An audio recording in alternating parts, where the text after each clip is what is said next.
Jeudi 13 août, vous écoutez Bye Bye Boulot au FM 103.7. C'est Louis-Philippe qui est avec vous jusqu'à 18h. On reçoit aujourd'hui pour la chronique Le bonheur en agriculture l'agronome, coach et autrice du manuel du bonheur en agriculture, Nathalie Tanguay. Bonjour. Bonjour Louis-Philippe. On poursuit sur notre lancée, sur l'engagement. La semaine dernière, on a parlé des forces qu'on pouvait développer pour s'aider à être plus engagé. Finalement, l'amour, la gratitude, la curiosité, l'espoir. Aujourd'hui, on continue sur cette même lignée-là de forces, mais plutôt comment les utiliser. Utiliser les forces pour se donner, remonter l'énergie de ceux qui nous entourent. Vous appelez ça du strength spotting. Pouvez-vous nous expliquer? En fait, c'est dans la littérature que oui, non, pas vous, mais... Dans la façon dont on me l'a enseigné, on appelait ça du strength spotting. D'accord. Donc, moi, en jargon, je dis on spot les forces. Donc, on définit, on identifie les forces chez les gens. Oui, pouvez-vous nous expliquer en quoi ça consiste, en fait, exactement, faire spotter justement ces forces-là? Oui, absolument. Dans le fond, c'est quand on observe chez quelqu'un une force en particulier, on prend le temps d'observer ça dans quoi la personne elle est bonne et qui se répète souvent, et on identifie la force qui est derrière ça, et là, on prend le temps de lui refléter cette force-là. Donc, j'imagine que vous aimeriez avoir un exemple. Oui, c'est... Oui.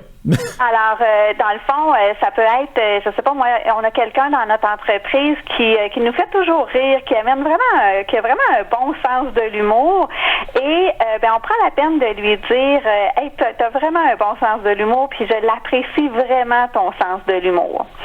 J'ai un autre exemple, ça peut être la force de la prudence. Donc, on a quelqu'un dans notre entreprise, peut-être qu'on le trouve un peu lent comme employé, mais plutôt qu'être vers la critique puis de lui dire qu'on le trouve lent, on regarde plutôt la force qui est derrière ça. On porte un regard qui est appréciatif. La force qui est derrière ça, c'est peut-être de la prudence.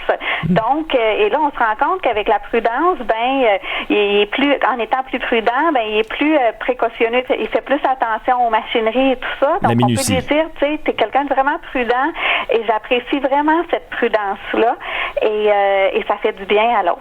Oui, évidemment, c'est ça.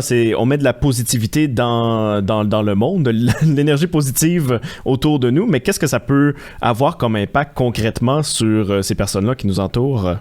Oui, c'est là que c'est super intéressant parce que dès qu'on nomme ces forces-là à la personne, on voit et on ressent l'énergie positive que ça lui fait vivre à la personne. Donc, on a parlé au tout début de nos rencontres ensemble des émotions positives, de remonter dans la spirale des émotions positives. Juste ça fait vivre de la fierté, par exemple. Donc, ça donne de l'estime de soi, ça donne de la confiance en soi. Et ça fait vivre ces fameuses émotions positives-là. Et tout ça, ça vient rejoindre comment l'engagement, en général? Imaginez-vous que, comme en ce moment, il y a des difficultés, des problèmes de main-d'œuvre, et puis c'est pas juste dans le domaine agricole, là, dans beaucoup de domaines, on a de la difficulté à mobiliser, à trouver de la main-d'œuvre. C'est sûr que si on est un employeur qui prend la peine d'être appréciatif envers les forces et de démontrer ces forces-là aux gens, qu'on leur fait vivre de l'énergie positive, il y a beaucoup plus de chances qu'ils vont être mobilisés, qu'ils vont être engagés au travail dans notre entreprise et qui vont avoir le goût de rester dans notre entreprise aussi. C'est un peu le principe du karma, en fait. Là. On fait quelque chose de positif et il y a quelque chose de positif qui nous revient un peu en retour parce que c'est l'énergie qu'on se met autour de nous. Absolument. On crée de l'énergie positive. Parfait. Merci beaucoup, Nathalie Tanguay. Ça me fait plaisir. Merci à vous. Nathalie Tanguay, qui est agronome, coach et autrice, encore une fois, du manuel du bonheur en agriculture. Vous pouvez réécouter nos segments précédents sur notre site web. C'est sur le radio-acton.com dans l'onglet Bye Bye Boulot.